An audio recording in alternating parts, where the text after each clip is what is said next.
Tonight, the Middle East faces a rapidly escalating crisis with intense conflict in Gaza spread into key areas like Sderot and Ashdod. Both sides brace for a prolonged battle. The Zionist military's harsh response targets vital infrastructure and calls in civilian casualties. Clashes also erupt along the Lebanese border. Despite these grave events, the international appeals remain limited. Join us on All 24 News as we analyze the crisis with our panel of guests in our All 24 News special.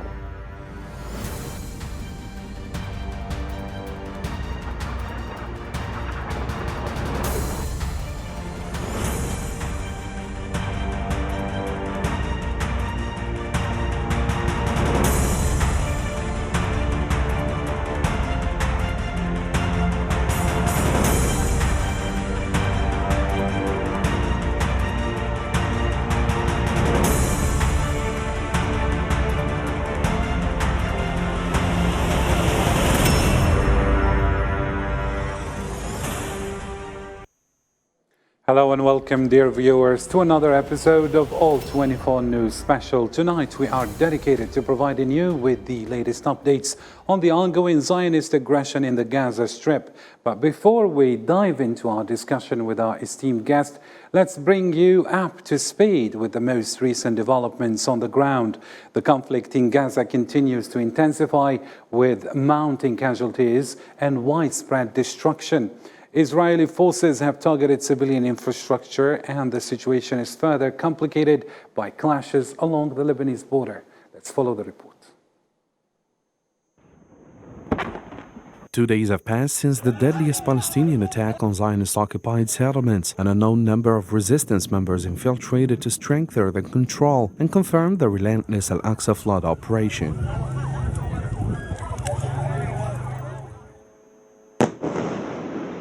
More than 400 Palestinians have lost their lives and over 2,300 civilians have been injured. Multiple buildings in various parts of Al-Aqsa have been either partially or completely destroyed. لا يزال مجاهدون في كتائب الشهيد عز الدين القسام. The fighters in the Qassam brigades and in the context of the ongoing Aqsa flood battle still ongoing by the power of God are still engaging fierce and heroic clashes and continued fighting on several fronts, piling up deaths and injuries among the enemy forces. مثخنين القتل والجراح في قوات العدو. Face-to-face clashes persist in numerous settlement areas across the Gaza Strip and even near the West Bank, despite the Zionist entity's leaders declaring war on Palestinian citizens, especially in Gaza, and deploying heavy artillery, tanks, and armored vehicles to the Gaza Strip. The resistance organizations, including Al-Qassam brigades and Al-Quds brigades, continue to display a steadfast, no-surrender attitude. The Zionist casualties have surpassed 700 dead and 2,400 wounded, and the number is still expected to rise, along with a notable number of detainees. Also, many settlements face severe material losses, leading to evacuations. Simultaneously, Palestinians are mourning their loved ones who they lost amidst a night lit by Zionist airstrikes and bombings. As they march in funerals, they raise their voices denouncing the atrocities of the occupation.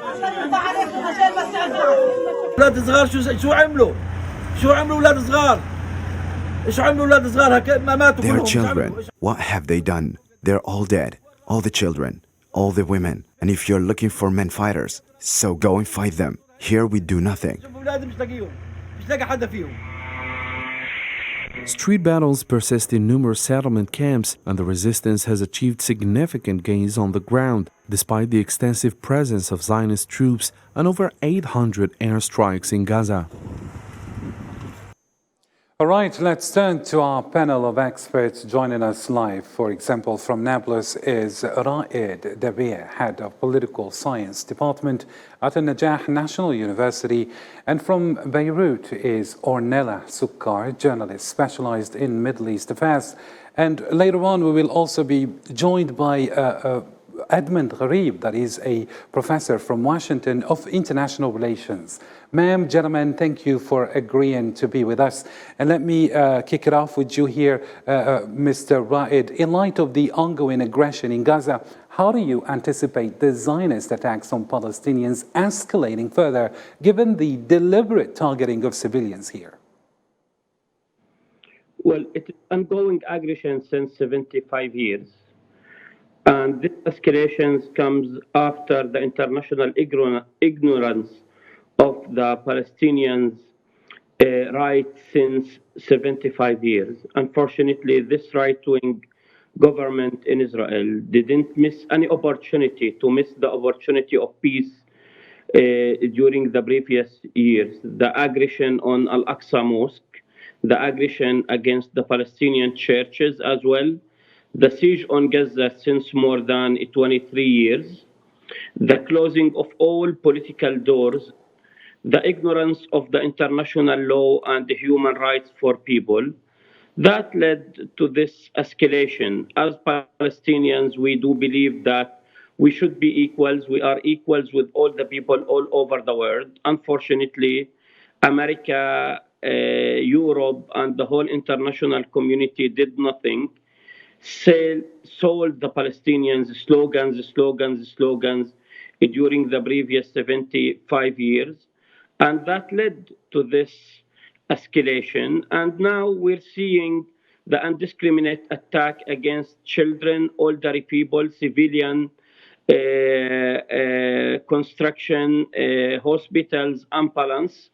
And this is the very classical way that the Israeli used against the Palestinians since more than 7 decades. So technically you're telling me that the aggression is not something new, that the Zionist entity is used to attacking civilians and bombarding Gaza without any further notice. I mean, what may be called a relative calm, if we talk about the entity in general, that is Israel being attacking, let's say, the West Bank and Gaza, and the Palestinians not doing anything. And here we see that when the resistance decided actually to strike back, it's called a terrorist act and so on. So do you foresee that the escalation perhaps is going to get, let's say, tight? Well, first of all, as Palestinians, we have every single right to defend our people, our dignity, and it was not a choice between different paths. Unfortunately, the international community didn't give us any other choices. It's very clear that after closing all doors, after the siege on Gaza, after the expansion of settlements in West Bank, after what's going on in a daily basis in Al-Aqsa Mosque, the holiest place for Palestinians and Muslims after Mecca, this was the must. And we aware the whole international community. We didn't miss any opportunity to tell the international community that this will lead to the lose-lose situation, and that's what we have. That's what we have now. But again, what we see in a daily basis now for the second day, indiscriminate attack against civilians. The majority of the victims here in Gaza are from civilians, from elderly people, from children. And again, this is not new. That reminds us the massacres that the Israeli gangs committed against our people in 1948. That's happened after more than 75 years with the same reaction by the international community. Fully cover to the Israeli government, close eyes on their crimes against humanity and against international law, and everybody just paint the fingers on the Palestinian reaction, which is again was a must and a need after closing all the political channels. Perfect. Let's turn to Mrs. Sukkar now. Mrs. Sukkar, you as a journalist, an observer of international affairs and following what's been happening in the Middle East, what do you observe, I mean, from the Palestinian resistance? I mean, it came all of a sudden, some kind of a surprise attack that came with some kind of adjustments to their resistance that was called even strategic at some time. So how do you see this Palestinian Palestinian resistance continuing in the future, amidst the conflicts, that is? First, let me say, thank you for having me Our today, pleasure. Unite with you. Let me say something which is what we are facing today is different from the past 10, 50 years. The Israeli failures commit a great failure that it's like infamy for me and for the region because we used to know that no one can trespass the region, the location of Israeli inside Israeli. But now the resistance of Palestinian people was great because they recorded like a triumph into the Israeli region location. And we can say that the resistance of Palestinians will be great even in the next days and months. Even the action will be expanded and the clashes. I think that the situation will be great because the Palestinian had a great people to negotiate it with concerning the two states, and there is no solution until they continue to do like this, continue the war. And Netanyahu, when he claims that we are living in a war, it's true. We are living in war, and we are living a new age of war also, because the failure of Israeli shows that they have no agent agent operations well done, and they are they failed on all the directions, and now we see the clash will continue until they broke up, and they will do what the Palestinians want.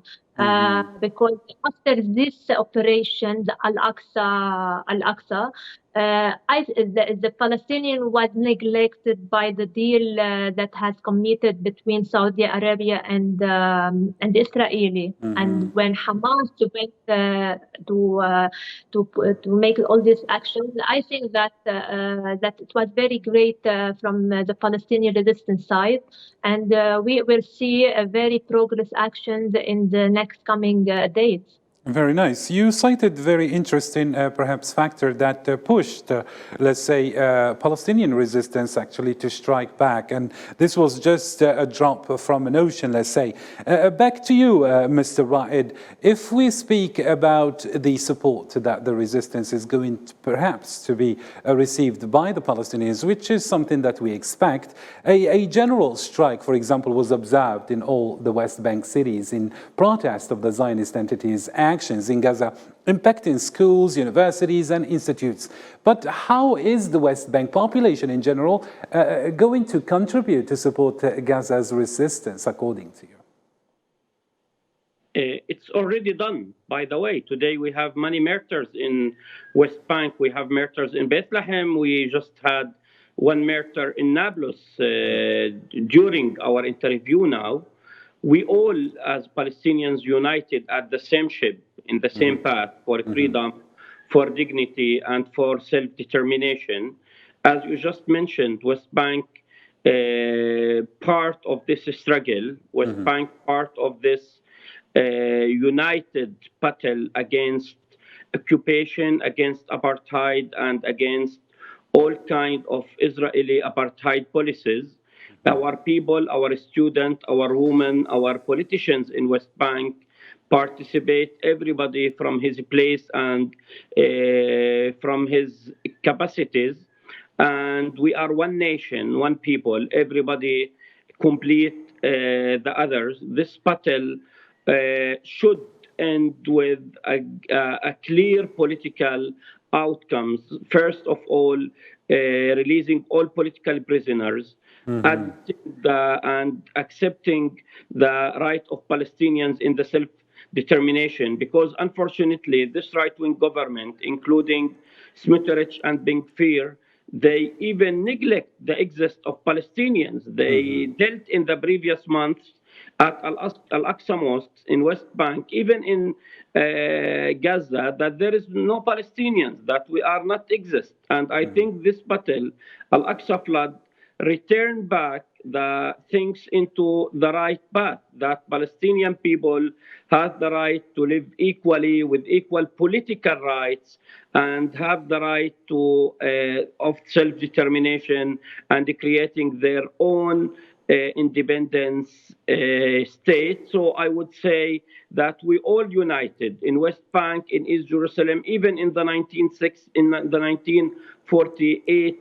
lands, our people there facing a daily apartheid system by this right-wing government inside Israel. All Palestinians today are united behind the resistance and behind their right of dignity and self-determination. Very nice indeed. Let me bring back Mrs. Sukkar here. The spokesperson for the Zionist army himself admitted that the fate of this war will be determined by the number of civilians and military personnel held by Hamas in Gaza, for example. The Israeli media also reported, speaking of about 750 Israelis among the missing. How might the number of civilians and military personnel held by Hamas impact the conflict and leading to potential negotiations, according to you?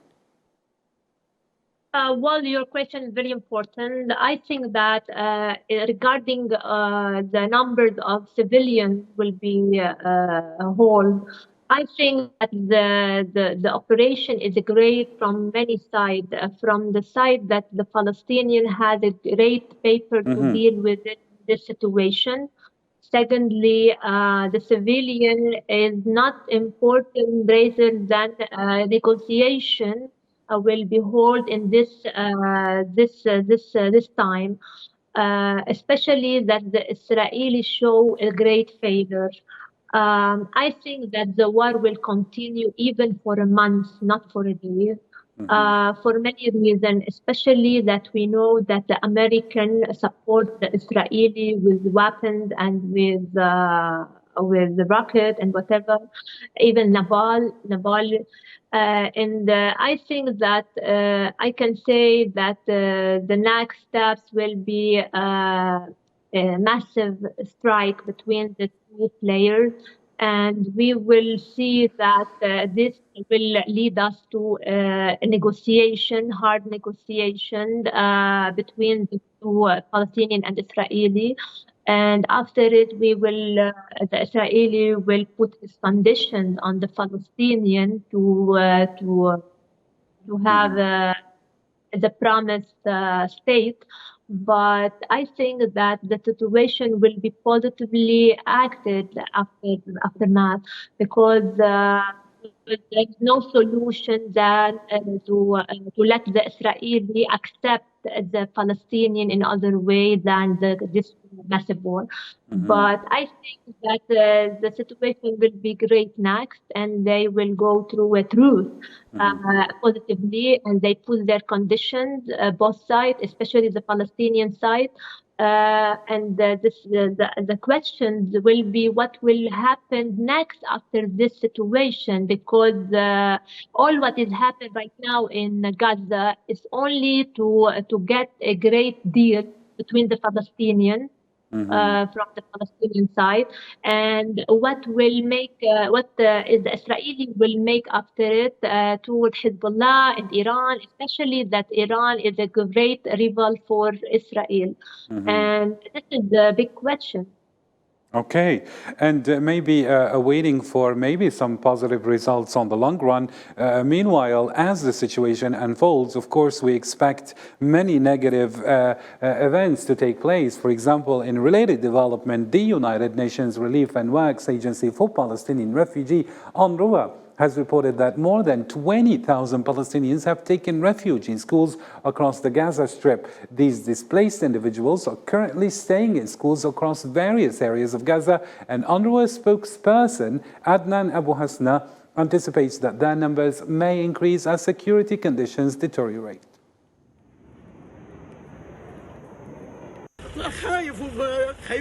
Of course we are in fear. We are afraid of what they will do. They might wipe us off the face of earth. We fled in fear. I cannot walk. Of course we are afraid. May God protect them and us.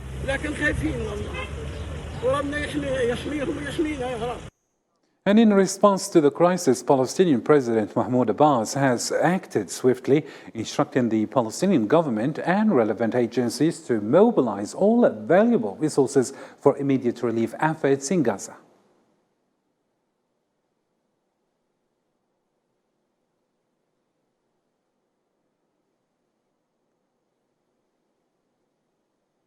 And for his part, Palestinian Prime Minister Mohammed Shtayyeh has revealed that the launch of an Arab and international initiative with the goal of halting the aggression against Gaza. During his address regarding the ongoing situation in Gaza, Shtayyeh underlined that depending on a security-focused strategy as pursued by the occupying authorities would likely result in increased tension. He emphasized that the ultimate solution to the crisis lies in bringing an end to the occupation. From the first moment of the development of the events in the Gaza Strip, we began an Arab and international movement to stop this aggression and stop the bloodshed. President Mahmoud Abbas received many calls from a number of world leaders, and he made several phone calls to a number of them. On our part, we also received calls and communications from several international bodies. We have made it clear to the world that the security solutions that Israel has adopted and is adopting will not help in anything, and that the only solution lies in ending the occupation within a political program adopted by the Security Council and the international community, and on the basis of the Arab Peace Initiative.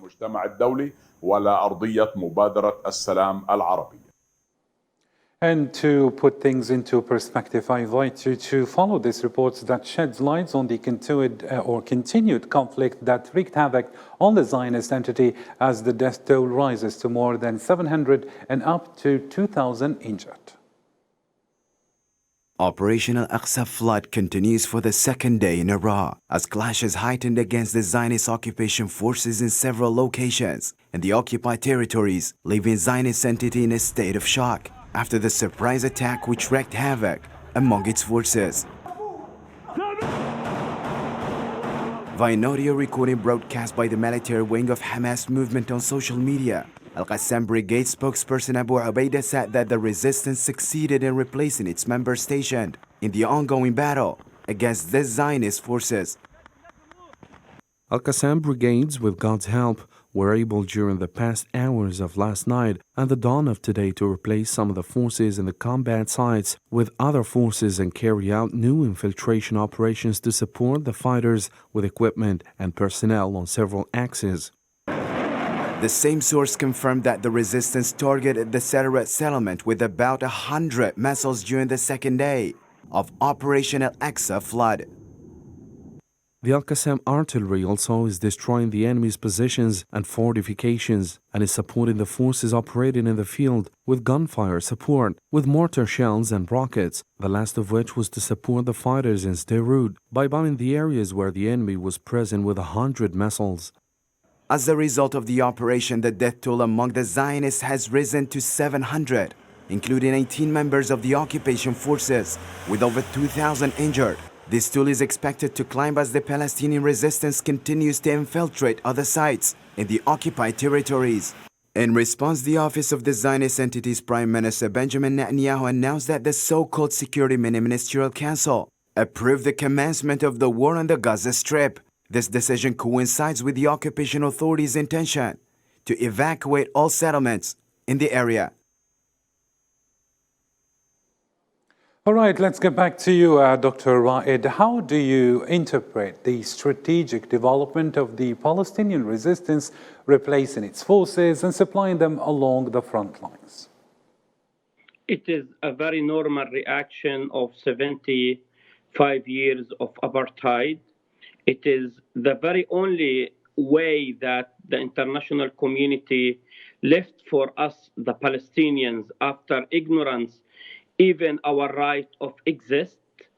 And unfortunately, Netanyahu, again, thinking as an occupier, he put just the security solution on the table, which will lead to nothing except more escalation, more determination by us, the Palestinians, to continue our struggle towards our freedom and our justice. It's very clear that there is no security solution for Palestinian-Israeli conflict. The very only way that the right-wing government in Israel has to understand that Palestinian people deserve dignity, freedom, and self-determination. And as our leader, Marwan al-Barghouti, from his dark cell, he said, the first day of the Israeli security is the last day of the occupation. Unfortunately, it's very clear that this right-wing government inside the Zionist entity didn't understand the lesson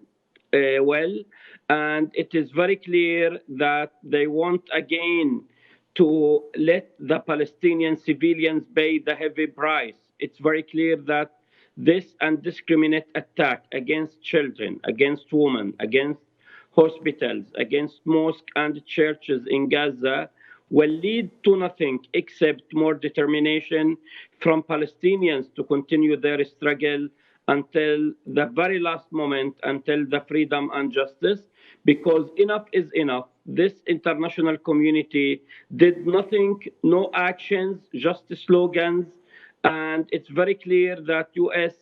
always cover the Israeli apartheid, the Israeli discrimination policy against Palestinians, and they left us with no choices except continue our struggle and take our rights in our And hands. speaking, Dr. Raed, speaking of the continuation of the struggle, with the spokesperson for the Al-Qassam brigades confirming the continuation of the operation of Al-Aqsa flood, what can we expect from the resistance in terms of potential surprises?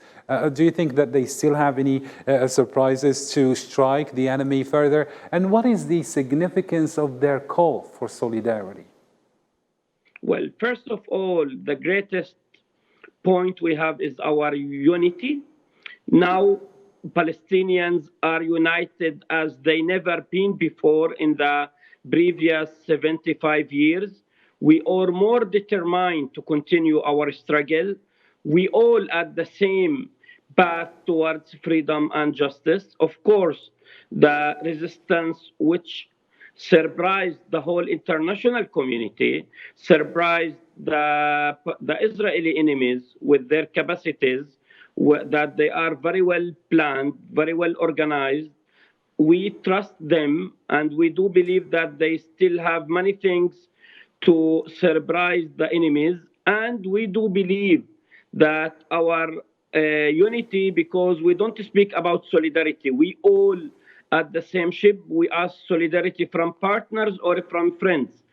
But as Palestinians, we all united in this battle, and we do believe that the Palestinian-Israeli conflict before 7th of October is not the same after 7th of October. Now we have a lot of keys, especially the Israeli kidnapped soldiers, and we do believe that the resistance can use these keys to maximum in order, first of all, to release all political prisoners in the Israeli apartheid jails. And we have to remind the whole international community that they accepted to see Nasser Abu Hamid and many others having cancer, dying in the Israeli hospitals without any kind of medical help by this apartheid policy. By this apartheid system. They did nothing, and now it is the time for Palestinians to take the lead and to release their political prisoners.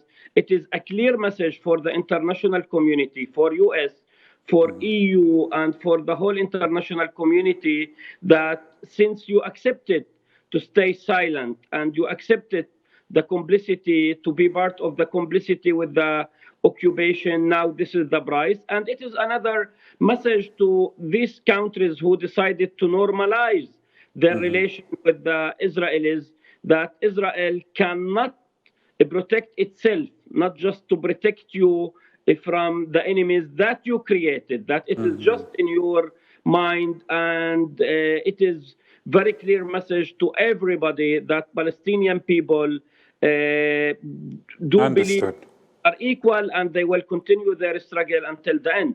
Perfect. And Mrs. Sukkar, the entity has discussed escalating strikes and targeting Hamas leaders early on, acknowledging the challenging circumstances they are facing. How can the Zionist entity adapt its strategy, perhaps to something better? And what vulnerabilities do you think might hinder its action?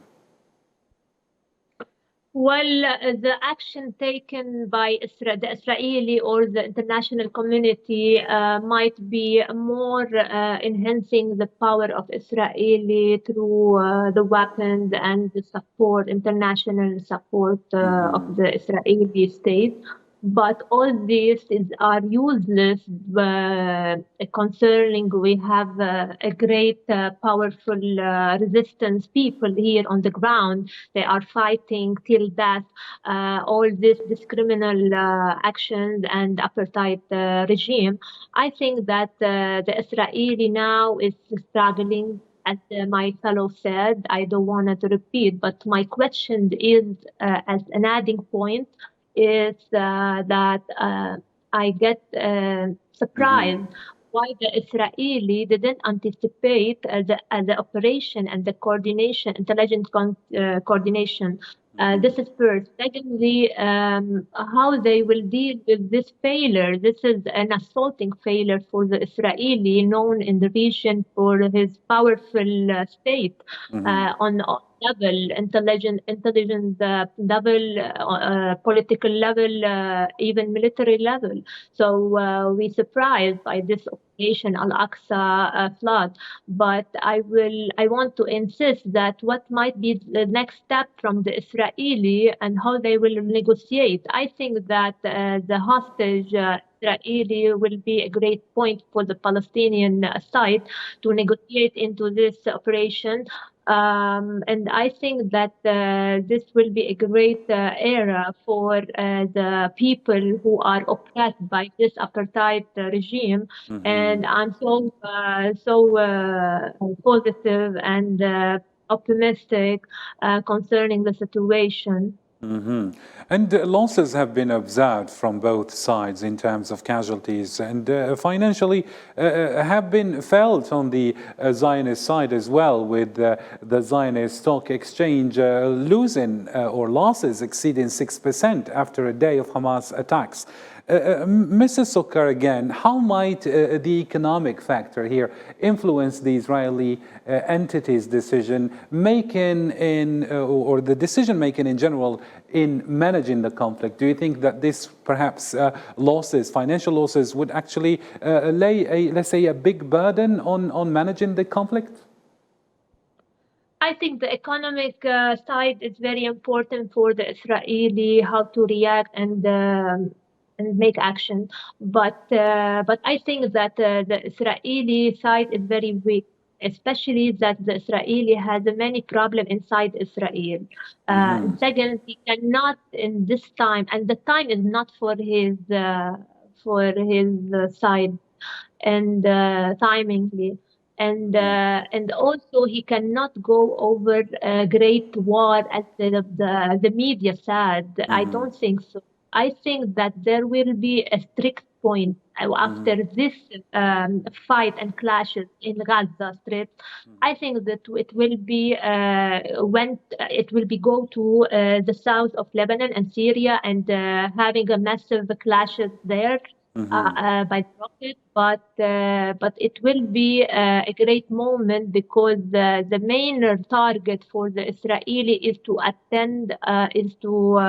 target Iran and Hezbollah in Lebanon, rather than focusing on what is going on right now in Gaza. It's surely very important what is happening now in Gaza from the Palestinian side, but it shows also a weakness, a great weakness from the. So you're saying perhaps that inside the Zionist entity, Mrs. Sukkar, we might actually receive some kind of complaint from the population, not only the destruction that the war leaves, but also the financial burden. And it's all because of the current Zionist government that kept on provoking Palestinians until they responded as they should have. Yes, sure, they will respond to all this action, and surely the Israeli will make a very economic. They will put pressure economically on this strip, but the Palestinian will overcome all this situation, inshallah. Because the point is not how much civilians are going that or injured. The point is how we can face this regime that make ethnic cleansing every day in the region concerning the Palestinian state, and we have to put end to all this, especially that this operation has 3 main point, which is they have the hostage paper that can negotiate it with. They Perfect. give Maybe this is a pressure card in favor of the resistance, as you're saying, Sukar. But I invite you here to see the current situation inside Gaza. And we have here the latest update saying that the Zionist forces have implemented a blockade in northern provinces, worsening conditions for Palestinian citizens. Let's get more details and we get back to the debate. In the heart of Gaza, relentless bombardment has shattered countless Palestinian families. Over 370 Palestinians, including 20 children, have lost their lives, with nearly 2,000 others injured in the relentless Zionist airstrikes, as reported by the Palestinian Authority's Health Ministry. Among the victims is Abu Daka, whose world crumbled during strikes by the Zionist occupation, mirroring the anguish and devastation felt by many in Gaza. They bombed us suddenly without any warning. We suddenly felt that everything has fallen on us. We were shocked, and the people who they pulled out were dead or injured. But thank God, my children are martyred. My son Asif and Hassan are missing, and Shayma, a relative, and her children died.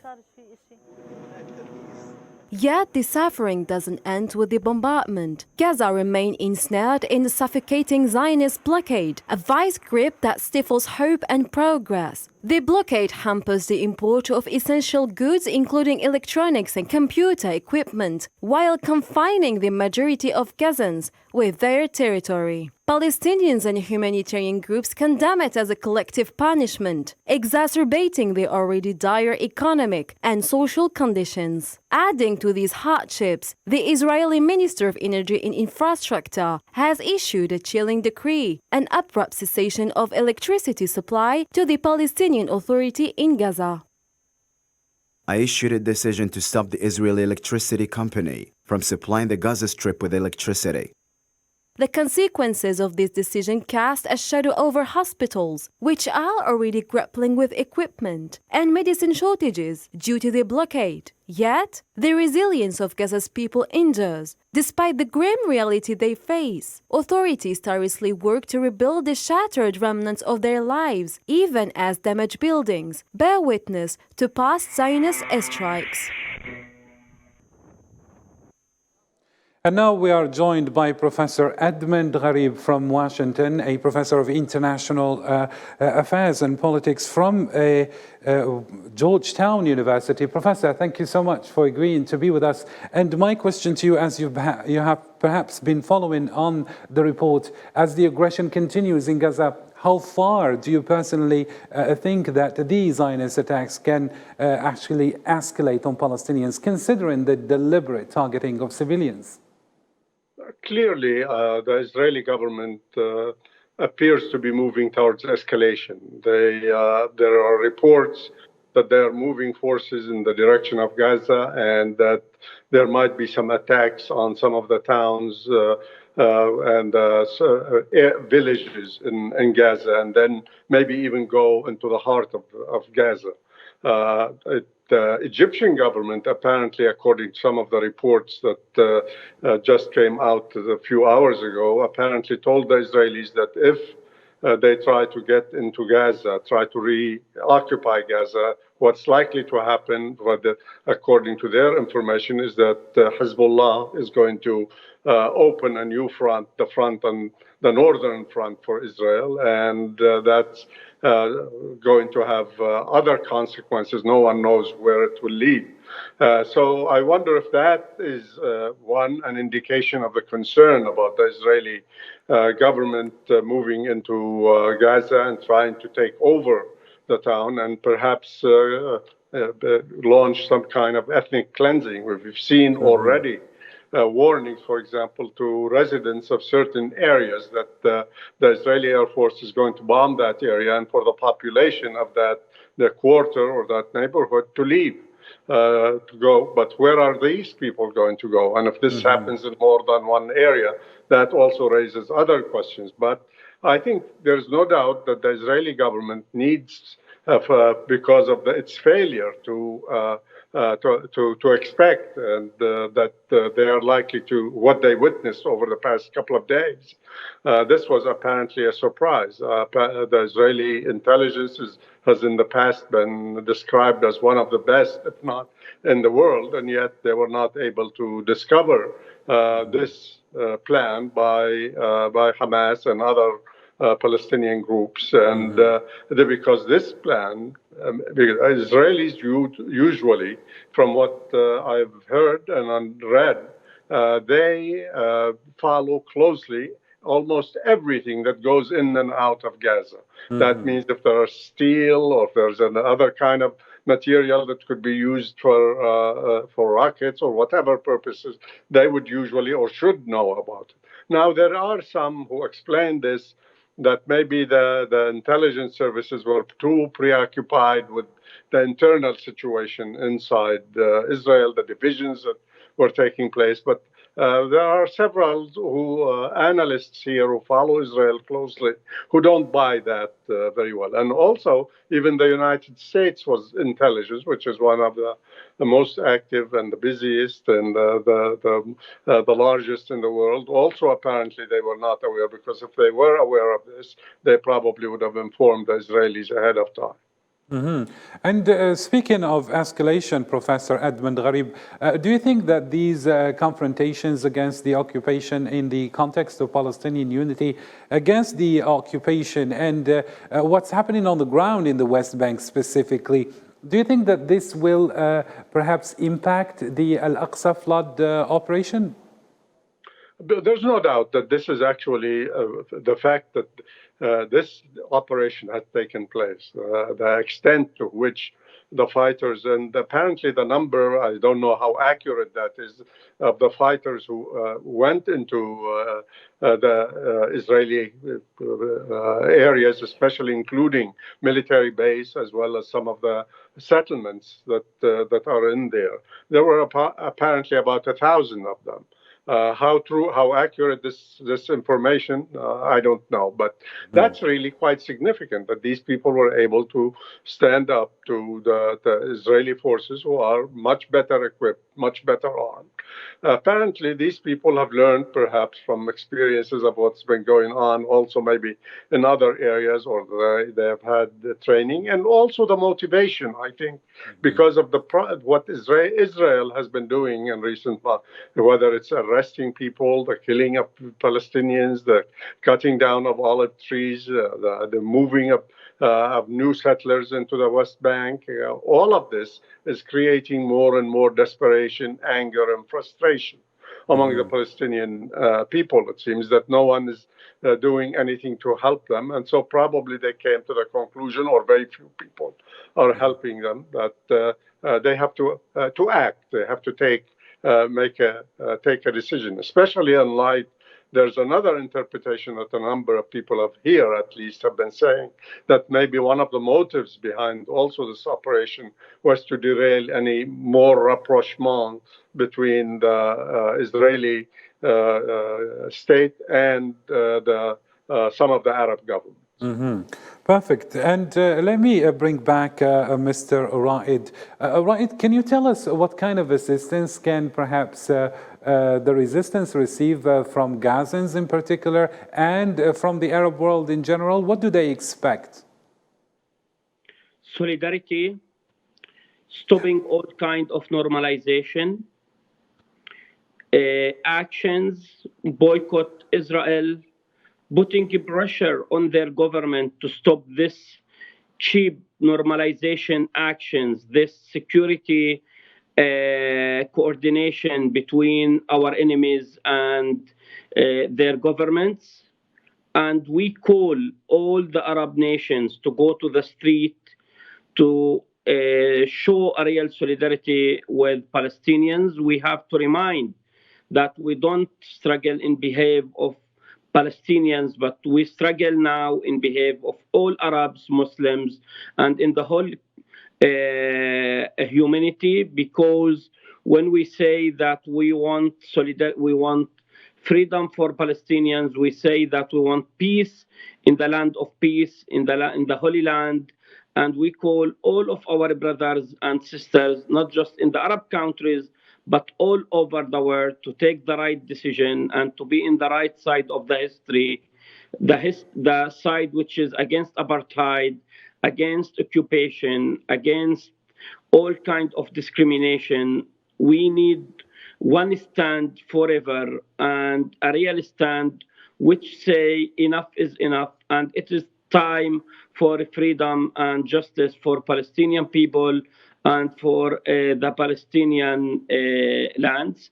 From the governments, we ask for implementing international law, human rights, and we call to look for us as Palestinians as humans with equal rights with all the people all over the world. We are not less human than the Ukrainian people or any people in all over the world. This double standard by international community has to be stopped. And we seek tomorrow from the Security Council to be more balanced and to stop the double standards, because this will lead to nothing except to more determination and anger by the Palestinian people, especially the new generation, the fourth Palestinian generation under the apartheid and under the occupation, who is more determined to continue this path in spite all the hardship in order to get his freedom and justice. This siege on more than 2 million in Gaza has to stop once and forever. This apartheid system in West Bank has to stop once forever. The tragedy of the Palestinian prisoners, whom some of them spent more than 43 years, you can imagine 43 years behind the Israeli jails without no international actions, has to stop one and forever. And it is the time for Palestinian freedom. It is the time for Palestinian dignity. And it is the time for international community to say its word once and forever. And it's rather high time, I would add. And here, Mrs. Sukkar, the Palestinian Authority itself has urgently requested a meeting of the Arab League's foreign ministers. What role do you think can the Arab League play in advocating for the Palestinian cause? Well, the Arab League only has one role, is to support financially the situation in Gaza and in Palestine. And after they went to a negotiation, the Arab League will help to maintain the negotiation in a positive way, because the Palestinian has the right to overcome all these kind of oppressions and having their liberty and their freedom and the right to be existent and present, and the Arab League will support all this. And the King Mohammed bin Salman was very clear in Fox News when he said that we cannot make any deal with the Israeli unless we obtain the Palestinian state, okay, and make sure this point. And so we can say that everything will support the Palestinian negotiations and the Palestinian situation. And let me get back to you, Professor Edmund Gharib. What are the various dimensions of Arab and international efforts, for that matter, to halt the aggression in the occupied territories, according to you? As of now, if we look at least the current situation, it seems that the United States, at least from this side, we have the Republicans and the Democrats are both trying to overbid each other in a way in their support for Israel. The Biden administration came out publicly, and President Biden, after his conversation with the Israeli Prime Minister and the Israeli President, and also the other officials, expressing their support for Israel, and expressing also the desire to help the Israelis to fight, as they called it, terrorism.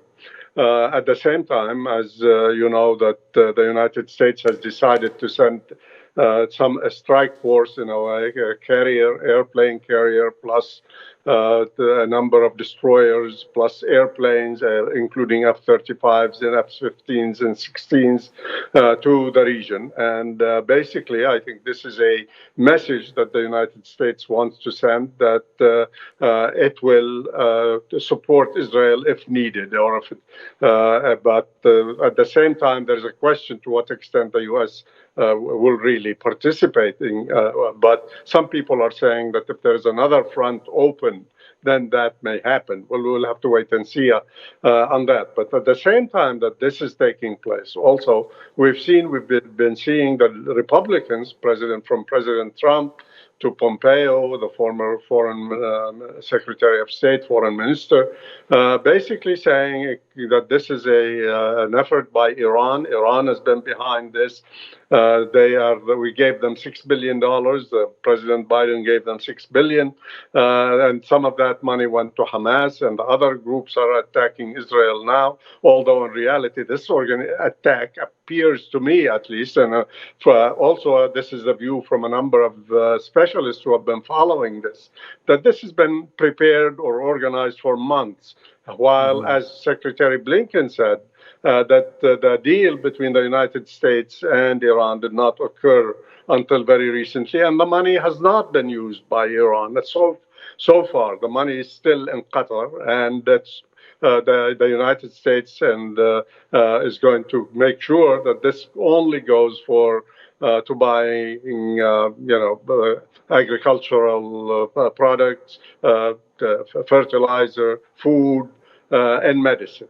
So basically, this is not. On the other hand, you're seeing some voices in Europe which are very supportive of Israel. At the same time, we saw Brazil calling for example, for a UN Security Council session. The Russians have made it clear that it's time to de-escalate and not escalate because of the implications, and that there has to be a creation of a Palestinian state that's a viable Palestinian state. So we've also from some of the Arab countries, the Egyptian Secretary of State, the foreign minister, told Secretary Blinken that it's the time for the United States to work on de-escalation, and that if there is going to be a solution, the solution has to be the creation of a Palestinian state, according to the 242 and 338. If this is true, I think this is very significant in a way also, because it seems that Arab governments are also, or some Arab governments are aware of where the public support is, where their public is. And so there is going to be a lot of pressure, and it's going to be, however, not very clear how things are going to go. Because if we're speaking about the escalation, Professor Edmund Gharib, we see, according, for example, to the U.S. Defense Secretary Lloyd Austin, he says here that the United States will send multiple military ships and aircraft closer to Zionist entity as a show of support. And before that, U.S. Secretary of State Antony Blinken described what happened as the West attack, and he showed full solidarity toward the Zionist entity, and he said that they are ready to provide any support that the entity needs. And then again, we cannot speak about perhaps the escalation when we see the tensions flaring, for example, in the southern region of Lebanon, where around the Sheba Farms area. Do you think that the tensions, in light of what have been mentioned before, is going to expand and make this the conflict zone, let's say, bigger? Well, the United States, on the one hand, as we know, there have been, because of the war in Ukraine, the United States has had an issue with sending more ammunition to Ukraine. They don't have enough enough ammunition, and this came from President Biden. That's why the U.S. was reaching out to South Korea, to Brazil, and other countries to buy these ammunitions, especially for cannons, howitzers, etc. And so Brazil, for example, said no. In the beginning, the Koreans themselves also said no, but later on they sold some to the U.S. and the U.S. sent it to the Ukraine. So there is an issue there. There is a problem there. Second thing is that in Israel, there are stores of American ammunition which have been placed there in case of an emergency where the U.S. might need to use them, that ammunition and the weapons there. But at the same time, already some of these stores have been emptied in part and sent to Ukraine. Now, I think what's likely to happen is that the Israelis are going to be given access to use these. They're going to be allowed to use this. At the same time, we are hearing that the United States is going to be, by this Sunday, will be sending certain kind of military aid to Israel. The Israelis apparently have requested ammunition for planes, missiles, and that are going to be needed. That is an indication and a sign that the Israelis need this and that they are planning an escalation. So we have to wait. Thank you so much, Professor Edmond Gharib, for all these insights. We have unfortunately reached the end of our special show. Thank you for all my panelists or panel of experts for joining us, and thank you, dear viewers, for tuning in to our channel. Until next time, take care.